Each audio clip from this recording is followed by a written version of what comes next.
Dear students, welcome back. Today, I am going to deal with another important form of business organization, that is cooperative society, which is connected to our second chapter.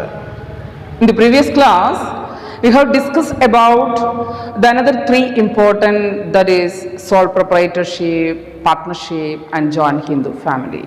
Today, I am going to give an introduction about the cooperative society. Sahagarana Sangamale Kurcha.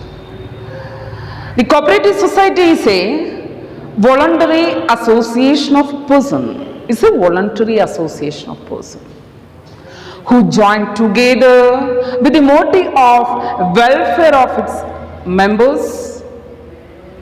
Okay, and motive in the welfare. Okay, so cooperative society in the voluntary association. So, കുറച്ച് വ്യക്തികൾ ചേർന്നിട്ട് കുറച്ച് വ്യക്തികൾ ചേർന്ന് അവരുടെ അംഗങ്ങൾക്കിടയിൽ welfare അല്ലെങ്കിൽ ക്ഷേമം ഉറപ്പുവരുത്തുക എന്ന ലക്ഷ്യത്തോടു കൂടി രൂപീകരിച്ച അസോസിയേഷനെയാണ് നമ്മൾ എന്തെന്ന് പറയുന്നത് കോപ്പറേറ്റീവ് സൊസൈറ്റി എന്ന്. സോ ദ മെയിൻ എയിം എന്ന് പറഞ്ഞാൽ നമുക്ക് മനസ്സിലായി വെൽഫെയറിനോട് ഇമ്പോർട്ടൻസ് എടുത്തുകൊണ്ട് to give maximum service. Okay, service കൊടുക്കുക എന്നതാണ്, നോട്ട് എന്തല്ല പ്രോഫിറ്റ് അല്ല. ഓക്കെ, പ്രോഫിറ്റ് അല്ല, മറിച്ച് ഈ ഫോം ചെയ്ത ആൾക്കാരുടെ ഇടയിൽ, മെമ്പേഴ്സിൻ്റെ ഇടയിൽ വെൽഫെയർ ഉറപ്പുവരുത്തുക എന്ന ലക്ഷ്യത്തോടു കൂടി ഫോം ചെയ്ത ഒരു ഓർഗനൈസേഷനെ പറയുന്ന പേരാണ് ഇത് cooperative society. Okay, the main purpose എന്ന് പറഞ്ഞാൽ the main purpose of this organisation is mutual help, പരസ്പര സഹായമാണ്. Okay, that means each for all and all for each. This is the slogan of cooperative society. Each for all and all for each. Okay, അതിലെ ഓരോ മെമ്പേഴ്സും, അതിനകത്തുള്ള ഓരോ മെമ്പേഴ്സും, cooperative സൊസൈറ്റിനകത്തുള്ള ഓരോ മെമ്പേഴ്സും എല്ലാവർക്കും വേണ്ടിയുള്ളതാണ്. അതുപോലെ തന്നെ എല്ലാവരും ഓരോരുത്തർക്കും വേണ്ടിയുള്ളത്. That is the main slogan of cooperative society. So the main purpose of creating or forming the cooperative society to give the mutual help, to protect the welfare of the employees. Okay, and the slogan is each for all and all for each. Okay, അപ്പോൾ പരസ്പരം സഹായിക്കുക എന്ന ലക്ഷ്യത്തോടു കൂടി അവരുടെ മെമ്പേഴ്സിൻ്റെ ഇടയിൽ service കൊടുക്കുക, അല്ലെങ്കിൽ അവരുടെ മെമ്പേഴ്സിന്, ആ സൊസൈറ്റിയിലെ മെമ്പേഴ്സിന് ക്ഷേമം ഉറപ്പുവരുത്തുക എന്ന ലക്ഷ്യത്തോടു കൂടി ഫോം ചെയ്ത ഒരു വോളണ്ടറി അസോസിയേഷനെയാണ് നമ്മൾ ഏത് വാക്കുകൊണ്ട് അർത്ഥമാക്കുന്നത്? കോപ്പറേറ്റീവ് സൊസൈറ്റി എന്ന വാക്കുകൊണ്ട് അർത്ഥമാക്കുന്നത്. Okay, it is the another important feature of this society is it is compulsory registered under the Cooperative Societies Act 1912. Okay, ഇതിൻ്റെ ഏറ്റവും പ്രധാനപ്പെട്ട മറ്റൊരു പ്രത്യേകത 1912 നിലയിൽ വന്ന കോപ്പറേറ്റീവ് സൊസൈറ്റി ആക്ട് പ്രകാരം ഇത് കമ്പൽസറി ആയിട്ട് എന്ത് ചെയ്തിരിക്കണം? രജിസ്റ്റർ ചെയ്തിരിക്കണം. Okay, and according to the Cooperative Societies Act 1912, it is defined as, ഇതെങ്ങനെയാണ് വിശദീകരിക്കുന്നത് വെച്ചെങ്കിൽ, A society which has its objective for the promotion of economic interest of its members in accordance with cooperative principles. Okay, 1912 നിലയിൽ വന്ന cooperative society act പ്രകാരം cooperative സൊസൈറ്റിനെ ഇങ്ങനെയാണ് നിർവഹിച്ചിരിക്കുന്നത്. Cooperative തത്വങ്ങൾക്ക്, സഹകരണ തത്വങ്ങൾക്ക് പ്രാധാന്യം കൊടുത്തുകൊണ്ട് മെമ്പേഴ്സിൻ്റെ ഇടയിൽ, അതിലെ അംഗങ്ങളുടെ സാമ്പത്തിക താല്പര്യങ്ങളെ പ്രൊമോട്ട് ചെയ്യുക എന്ന ലക്ഷ്യത്തോടു കൂടി ഫോം ചെയ്ത ഒരു ഓർഗനൈസേഷനെ, വോളണ്ടറി ഓർഗനൈസേഷനെയാണ് നമ്മൾ ഏത് വാക്കുകൊണ്ട് അർത്ഥമാക്കുന്നത്? Cooperative society. ഓക്കെ, അപ്പോൾ ഇവിടെ ഈ കോപ്പറേറ്റീവ് സൊസൈറ്റിയുടെ മെയിൻ പർപ്പസ് എന്ന് പറഞ്ഞാൽ അതിലെ മെമ്പേഴ്സിൻ്റെ ഇടയിൽ എക്കണോമിക് ഇൻട്രസ്റ്റിനെ പ്രൊട്ടക്റ്റ് ചെയ്യുക എന്നുള്ളതാണ്. അവരുടെ സാമ്പത്തിക താല്പര്യം എന്ന് പറഞ്ഞാൽ എന്തായിരിക്കും? സാധനങ്ങൾ വില കുറച്ച് കൊടുക്കുകയായിരിക്കാം. Economic interest, giving the goods and services at cheaper rate. സാധനങ്ങൾ മാർക്കറ്റിൽ ലഭ്യമാകുന്നതിനേക്കാൾ വില കുറച്ച് കൊടുക്കുക, അല്ലെങ്കിൽ അവരുടെ മെമ്പേഴ്സിന് വീട് വയ്ക്കുവാൻ വേണ്ടി സഹായിക്കുക, കാർഷിക ലോണുകൾ കൊടുക്കുക.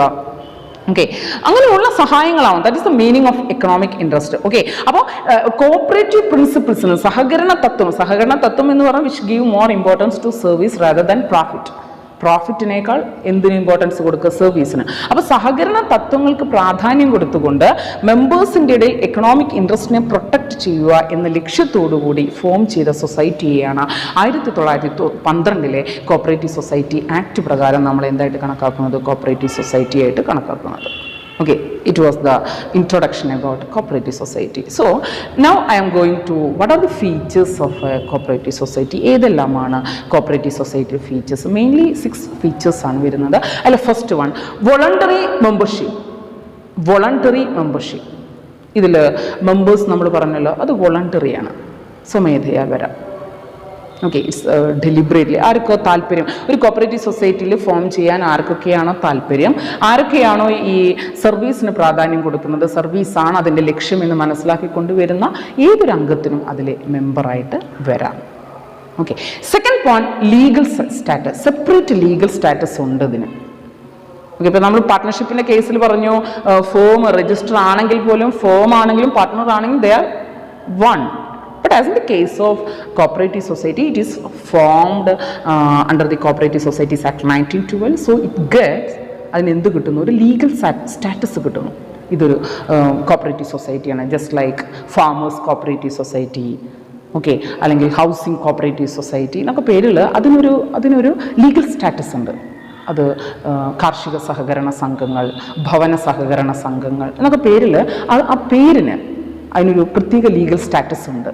So the death, the insolvency or the any other problem related to the members which doesn't influence the cooperative society. അതിൽ ഒരു അംഗത്തിന്, അതിലൊരു മെമ്പറിൻ്റെ മരണമോ ഓക്കെ, അല്ലെങ്കിൽ ഒരു മെമ്പർക്ക് ഇനി ഈവൻ എന്ത് പ്രോബ്ലംസ് ആണെങ്കിൽ പോലും അത് ഒരിക്കലും ആ ഫേമിനെ എന്ത് ചെയ്യുന്നില്ല, ആ സൊസൈറ്റീനെ എന്ത് ചെയ്യുന്നില്ല, ബാധിക്കുന്നില്ല. ദാറ്റ് മീൻസ് അതങ്ങനെ നിലനിൽക്കുന്നു, അതിങ്ങനെ കണ്ടിന്യൂ ആയിട്ട് പെർപ്പച്വൽ സക്സഷൻ ഉണ്ട് എന്ന് നമുക്കൊരു പരിധി വരെ ഇതിനെ പറയാം. Okay, third point limited liability.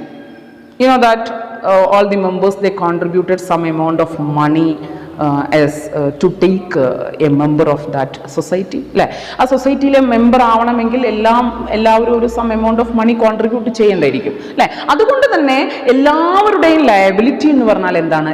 Limited ആണ്. ഓക്കെ, എല്ലാം ഒരുപാട് മെമ്പേഴ്സ് ഉണ്ട്, ആ മെമ്പേഴ്സ് എല്ലാം സം എമൗണ്ട് ഓഫ് മണി അതിലോട്ട് കോൺട്രിബ്യൂട്ട് ചെയ്യുന്നു. സർവീസാണ് അവരുടെ ലക്ഷ്യം, നോട്ട് അറ്റ് ഓൾ എന്തല്ല പ്രോഫിറ്റ് അല്ല. സോ അവരെന്ത് ചെയ്യുന്നു? ദാറ്റ് ദ ലയബിലിറ്റി ബിക്കം എന്തായിരിക്കും? ലിമിറ്റഡ് ആണ്. All of them share what ever may be the liability. What it is, അത് എല്ലാവരും കൂടി ഷെയർ ചെയ്യുന്നത് കൊണ്ട് അവരുടെ ലയബിലിറ്റി എന്ന് പറഞ്ഞാൽ എന്തായിരിക്കും? ലിമിറ്റഡ് ആയിരിക്കും. ഓക്കെ, ആൻഡ് ഫോർത്ത് പോയിന്റ് കൺട്രോളാണ്. നിയന്ത്രണമാണ്. നിയന്ത്രണത്തിൻ്റെ കേസ് നമ്മൾ പറയുകയാണെങ്കിൽ it is controlled by a managing committee and ഒരു മാനേജിങ് കമ്മിറ്റിയാണ് ഇതിനെ കൺട്രോൾ ചെയ്യുന്നത്. ആ മാനേജിങ് കമ്മിറ്റിയിലെ അംഗങ്ങളെ തിരഞ്ഞെടുക്കുന്നത് ഇതിലെ മെമ്പേഴ്സ് എല്ലാം വോട്ട് ചെയ്താണ്. That means one man one vote.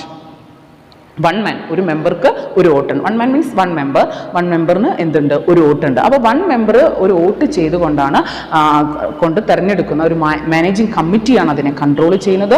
So we can feel or we can see the democratic nature of management. നമുക്കൊരു ഡെമോക്രാറ്റിക് നാച്ചറുള്ള ഒരു ജനാധിപത്യ രീതിയിലുള്ളൊരു തെരഞ്ഞെടുപ്പാണല്ലോ അവിടെ നടന്നത് അല്ലേ. കാരണം ഓരോ അംഗത്തിനും എന്തുണ്ട്? ഒരു വോട്ടുണ്ട്. അതുകൊണ്ട് തന്നെ we can see the element of democracy in the controlling process of cooperative society, because the managing committee they are elected by the members of that society in a democratic way. Okay, അപ്പോൾ നമുക്ക് അവിടെ ഒരു managing കമ്മിറ്റീനെ democratic വേയിൽ തിരഞ്ഞെടുക്കുന്നത് കൊണ്ട് ആ managing committee എന്ന് പറഞ്ഞാൽ എന്തിന് ഇമ്പോർട്ടൻസ് കൊടുക്കുന്നത് തന്നെയായിരിക്കും? അതിലെ മെമ്പേഴ്സിൻ്റെ സർവീസിനും മെമ്പേഴ്സിൻ്റെ എക്കണോമിക് ഇൻട്രസ്റ്റിനും ഇമ്പോർട്ടൻസ് കൊടുക്കുന്നവർ തന്നെയായിരിക്കും. ഓക്കെ, ഫിഫ്ത്ത് പോയിന്റ് നമ്മൾ ഓൾറെഡി പറഞ്ഞു കഴിഞ്ഞതാണ്, സർവീസ് മോട്ടീവാണ് അല്ലേ. നേരത്തെ പറഞ്ഞു കഴിഞ്ഞു, the main purpose of to form a cooperative society is to give maximum service rather than profit. Profit is not at all their criteria. Okay, profit എന്ന് പറഞ്ഞാൽ അവരുടെ ക്രൈറ്റീരിയ അല്ല, അവരുടെ എയിം എന്ന് പറഞ്ഞാൽ എന്ത് തന്നെയാണ്? അവരുടെ മോട്ടീവ് എന്ന് പറഞ്ഞാൽ അവരെ പ്രേരിപ്പിക്കുന്നത് എന്ത് തന്നെയാണ്? To provide maximum service among its members. Okay, or to protect the welfare of its members. അവരുടെ ആൾക്കാരുടെ ഇടയിൽ സർവീസ് പ്രൊവൈഡ് ചെയ്യുക അല്ലേ. സർവീസ് എന്ന വാക്കുകൊണ്ട് ഞാൻ ഉദ്ദേശിച്ചു മേ ബി അത് വസ്തുക്കൾ വില കുറച്ച് കൊടുക്കുകയായിരിക്കാം, സാധാരണ മാർക്കറ്റിനേക്കാൾ കളക്ട് ചെയ്തിട്ട് വസ്തുക്കൾ വില കുറച്ചിട്ട് കൊടുക്കുകയായിരിക്കാം, അല്ലെങ്കിൽ അവർക്ക് ഭവന നിർമ്മാണത്തിനോ വാഹന നിർമ്മാണത്തിനോ കുറഞ്ഞ പലിശയ്ക്ക് സഹായങ്ങൾ നൽകുകയായിരിക്കാം, അങ്ങനെയുള്ള എന്തുമാവാം. അപ്പോൾ അവരുടെ ആ മോട്ടീവ് എന്ന് പറഞ്ഞാൽ എന്താണ്? സർവീസാണ്. Okay, and last point distribution of surplus അല്ലേ. നമ്മൾ പറഞ്ഞു സർപ്ലസ് ഉണ്ടാവുകയാണെങ്കിൽ, മിച്ചം ഉണ്ടാവുകയാണെങ്കിൽ that surplus is distributed among its members as in the form of dividend and bonus. ബോണസായിട്ടും ഡിവിഡൻഡായിട്ടും മിച്ചം ഉണ്ടാവുകയാണെങ്കിൽ അവരതെല്ലാം വീതിച്ചെടുക്കുന്നു. അതിൻ്റെ മെമ്പേഴ്സിനെല്ലാം അത് അവർ മിച്ചം ഉണ്ടാവുകയാണ്. ഇപ്പോൾ ഒരു കോപ്പറേറ്റീവ് മാർക്കറ്റിംഗ്, ഒരു കോപ്പറേറ്റീവ് സൊസൈറ്റിയാണ്, അതായത് വസ്തുക്കൾ വിറ്റഴിക്കുന്ന ഒരു ഹോൾസെയിൽ ഫേം, ഒരു റീറ്റെയിൽ ഫേം ആണെന്ന് വിചാരിക്കുക, സാധാരണ ഗ്രോസറി ഐറ്റംസും ഒക്കെ അങ്ങനെ. അപ്പോൾ അതിലെന്തെങ്കിലും മിച്ചം ഉണ്ടാവുകയാണെങ്കിൽ അവരുടെ സർവീസാണ് ലക്ഷ്യം. Even they got some surplus, അവരെന്ത് ചെയ്യുന്നു? അത് they distributed it among its members as in the form of dividend and bonus. Okay, dividend ആയിട്ട് ബോണസ് ആയിട്ട് അവരവരുടെ മെമ്പേഴ്സിൻ്റെ ഇടയിൽ അതെന്ത് ചെയ്യുന്നു? Distribute. So these are the main features of cooperative society. It's a voluntary membership. Okay, if anybody, ആർക്ക് വേണമെങ്കിലും അതിലോട്ട് പോവാം. Any person they give more importance to cooperative principle. Second one, അതിന് സെപ്പറേറ്റ് ലീഗൽ സ്റ്റാറ്റസ് ഉണ്ട്, liability limited ആണ്, control ചെയ്യുന്നത് managing കമ്മിറ്റിയാണ്, അവരുടെ ലക്ഷ്യം സർവീസാണ്. And last point distribution of surplus among its members as in the form of dividend and bonus. Okay, so today ഞാൻ ഈ ഇത്രയും കാര്യങ്ങൾ, അതിൻ്റെ ഇൻട്രൊഡക്ഷൻ, അതിൻ്റെ ഫീച്ചേഴ്സ് ആണ് പറയുന്നത്. So it is A voluntary association of person who join together with the motive of welfare of members. Okay, അവരുടെ മെമ്പേഴ്സിൻ്റെ ഇടയിൽ വെൽഫെയർ ഉറപ്പുവരുത്തുവാൻ വേണ്ടിയിട്ട് ഫോം ചെയ്ത ഒരു വോളണ്ടറി അസോസിയേഷനെയാണ് നമ്മൾ കോപ്പറേറ്റീവ് സൊസൈറ്റി എന്ന് പറയുന്നത്. ഓക്കെ, വീഡിയോ നന്നായിട്ട് വാച്ച് ചെയ്യുക കേട്ടോ. Thank you so much.